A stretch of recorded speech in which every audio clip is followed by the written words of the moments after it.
जसले जे भने पनि खाना र टिकटक बनाउन चाहिँ छोड्नु हुँदैन है साथी हो।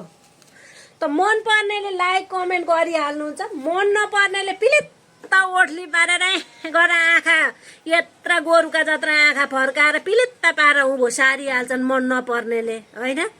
मन पर्नेले लाइक गर्नेले गर्नुहुन्छ, नभए नि पुरा भिडियो हेरिहाल्नुहुन्छ। आफू त जसका भिडियो मेरो फर यू पेजमा आउँछन् पुरा हेर्छु, अम्लाले लाइक गर्छु, कमेन्ट गर्न त्यति आउँदैन।